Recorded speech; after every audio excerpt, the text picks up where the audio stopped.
பத்திரிகையாளர் சிவப்பிரியன் இணைந்திருக்கிறார். வணக்கம் சார். வணக்கம். விஜய் கட்சி தொடங்கி தற்போது 2026 சட்டமன்ற தேர்தலை நோக்கி பயணிக்கிறார் என்று பார்க்கக்கூடிய நிலையில முதலாவது அவருடைய அரசியல் செயல்பாடாக ஆளுநர் சந்திப்பு என்பது இருக்கிறது. இது எப்படி நம் முதற்கட்டமாக அணுக வேண்டி இருக்கிறது? இல்ல, அதாவது இந்த அண்ணா பல்கலைக்கழகத்தினுடைய இந்த மாணவி வன்கொடுமை செய்யப்பட்ட விவகாரத்தில் எல்லா எதிர்கட்சிகளுமே ஒருவரைக்கொருவர் அவங்களுடைய ஏற்ற மாதிரி அவங்க ஒரு சில போராட்டங்களை நடத்தி கொண்டிருக்கின்ற நிலையில் அதிமுக கடந்த 3 நாட்களாக போராட்டம் நடத்தி கொண்டிருக்கிறது. பாஜக ஒரு விதமான போராட்டத்தை கையாண்டார்கள். போராட்டம் இல்லாமல் ஆளுநரை சந்தித்து தமிழக அரசின் மீது குற்றம் சாட்டுவதற்காக விஜய் அவர்கள் செல்வதாக தான் நான் பார்க்கிறோம். அதாவது ஏற்கனவே அவர் ஒரு அறிக்கை கொடுத்திருக்காரு. அது இன்னைக்கு ஒரு கடிதம் கைப்பட ஒரு கடிதத்தை எழுதியிருக்கிறார். ஆளுநர் மாளிகைக்கு விஜய் செல்வது அதாவது திமுக அரசின் மீது ஒரு நெருக்கடியை ஏற்படுத்துவதற்கான முயற்சியாக தான் நான் பார்க்கிறேன். அது மட்டும் இல்லாமல் ஆளுநரிடம் விஜய் கேட்க வேண்டிய கேள்விகளும் இருக்கிறது. அதாவது அண்ணா பல்கலைக்கழகத்திற்கு ஒரு துணைவேந்தர் இல்லை, அந்த பல்கலைக்கழகத்தில் இத்தனை சிசிடிவிகள் வேலை செய்யவில்லை என்றால் அதற்கு யார் யாரெல்லாம் காரணம்? ஏன்னா ஆளுநர் அந்த பல்கலைக்கழகத்தினுடைய வேந்தராக இருக்கிறார்.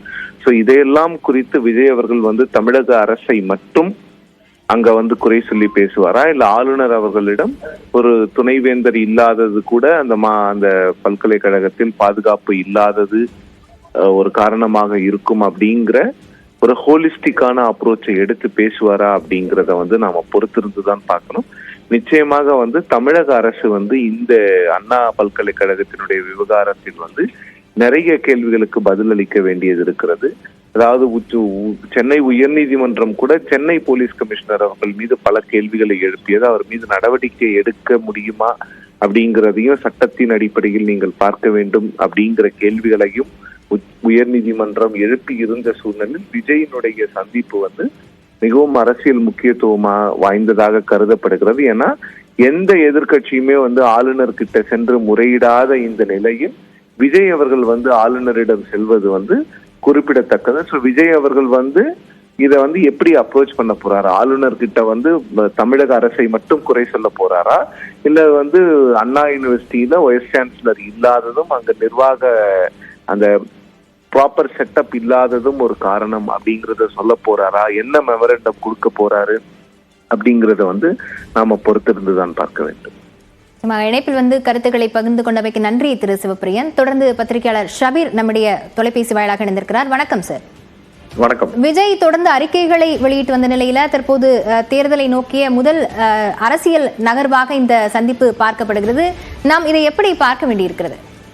இல்ல, இது ஒரு தேர்தலோ அல்லது ஒரு அரசியல் சந்திப்போ அப்படின்லாம் இதை பார்ப்பது தவறான ஒரு விஷயம். அதாவது ஒரு தமிழகத்தில் ஒரு கொடூரம் என்பது நடந்திருக்கிறது. ஒரு மாணவி பாலியல் ரீதியாக துன்புறுத்தப்பட்டிருக்கிறார்.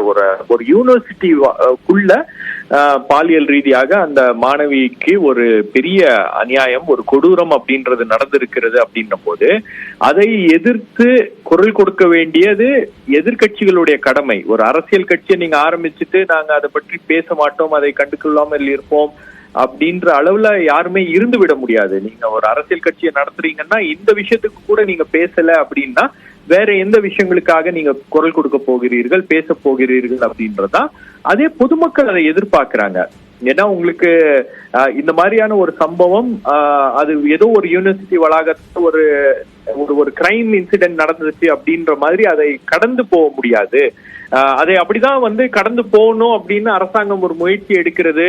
காவல்துறை இந்த விஷயத்த ரொம்ப மோசமான முறையில ஹேண்டில் பண்ணியிருக்காங்க, அதை மிஸ்ஹேண்டில் பண்ணியிருக்காங்க அப்படின்னும் போது அதற்கு தகுந்தது போல் எதிர்கட்சிகள் போதிய அளவு அழுத்தத்தை கொடுக்க வேண்டும், அரசாங்கத்தின் மீது ஒரு அழுத்தம் கொடுக்க வேண்டும் அப்படின்றதுதான் எதிர்கட்சியுடைய வேலையாக இருக்க வேண்டும். அது போராட்டங்கள் வாயிலாக செய்யலாம், இந்த மாதிரி கவர்னர் போய் சந்திக்கிறது, அல்லது சீஃப் ஜஸ்டிஸ்க்கு கடிதம் எழுதுறது, அல்லது நீங்களே ஒரு குழுவை அமைச்சு அங்க என்ன நடந்திருக்கு அப்படின்ற ஒரு அறிக்கையை நீங்களே வெளியிட முடியும். உங்களுடைய மாணவர் அணி, இளைஞர் அணி எல்லாம் இருக்கு இல்லையா, உங்ககிட்ட தகவல்களை எல்லாம் திரட்டி நீங்கள் பேசி சில விஷயங்களை அரசாங்கத்துடைய பார்வைக்கு கொண்டு வர முடியும். இந்த இடத்துல உங்களுக்கு யூனிவர்சிட்டியில நடந்தது ஏதோ ஒரு அண்ணா யூனிவர்சிட்டி கேம்பஸ் உடைய பிரச்சனை மட்டும் கிடையாது. இந்த மாதிரி எத்தனை யூனிவர்சிட்டியில பாதுகாப்பு ஏற்பாடுகள் இல்லாமல் சிசிடிவி கேமராஸ் ஒர்க் பண்ணாம எவ்வளவு யூனிவர்சிட்டிஸ் இருக்கு அப்படின்றது நமக்கு தெரியாது. ஆனால் அதையெல்லாம் வந்து சரி செய்ய வேண்டும் அப்படின்ற ஒரு கட்டாயம் தற்போது ஏற்பட்டு இருக்கு. அந்த நிர்பந்தத்தை அரசாங்கத்தின் மீது உருவாக்க வேண்டும். ரெண்டாவது, இந்த கேஸ் பொறுத்த வரைக்கும் ஒரு அவசரம் வந்து போலீஸ் தரப்புல இருந்து காட்டப்பட்டிருக்கிறதா அப்படின்றதுதான் வந்து நீதிமன்றமும் அதை கேள்வியாக எழுப்பி இருக்கிறது. இதுல ஒரே ஒரு அக்யூஸ்ட் அப்படின்னு எப்படி காவல்துறை முடிவு பண்ணுச்சு? அது மட்டும் இல்லாம இதுல ஒரே ஒரு விக்டிம் அப்படின்றத எப்படி முடிவு பண்ணாங்க? மேலும் பலர் யாராச்சும் வந்து பாதிக்கப்பட்டிருக்க கூடும். அவர்களிடமிருந்து புகார்களை பெற்று அவர்களிடமிருந்து அந்த நடவடிக்கை அடுத்த கட்டத்துக்கு கொண்டு போறதுக்கு என்ன பண்ணாங்க அப்படின்ற அந்த கேள்விகளை, அடுக்கடுக்கான கேள்விகளை நீதிமன்றம் வைத்திருக்கிறது. நீதிமன்றம் எஃப்ஐஆர் வெளியிட்டதை கண்டித்து இருக்கிறது.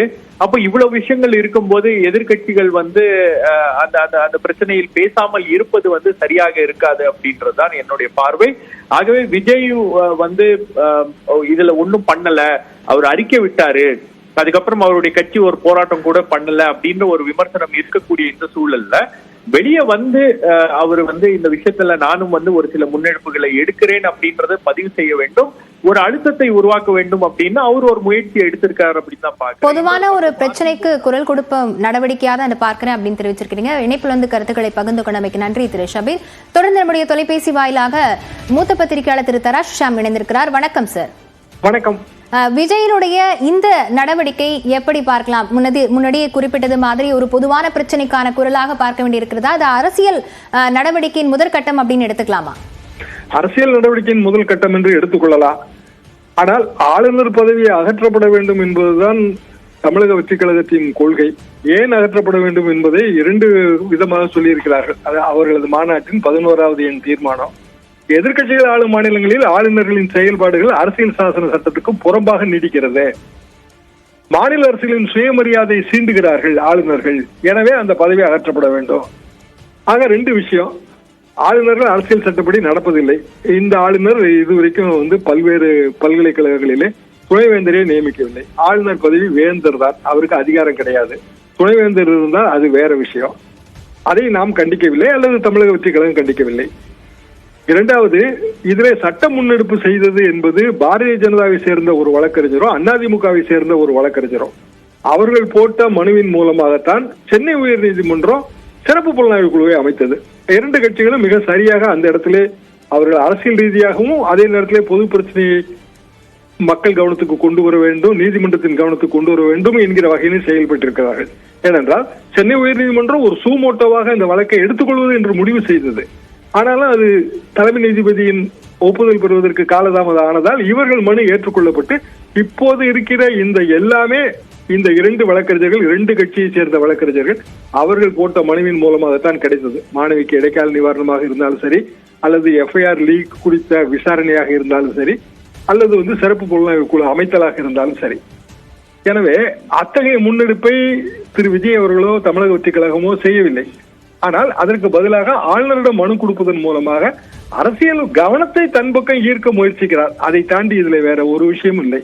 பாதிக்கப்பட்ட மாணவியின் அந்த உளவியலை பற்றி சிந்தித்த மாதிரியும் தெரியவில்லை. நான் அண்ணனாக செயல்படுவேன் என்றால் ஒரு அண்ணன் வந்து தனது தங்கையின் உளவியல் பாதிப்புக்கு நிவாரணம் தேடுவாரா, அல்லது அதை தேடாமல் அரசியல் மட்டுமே செய்வாரா? இந்த கேள்விக்கான பதில் கிடைக்கவில்லை.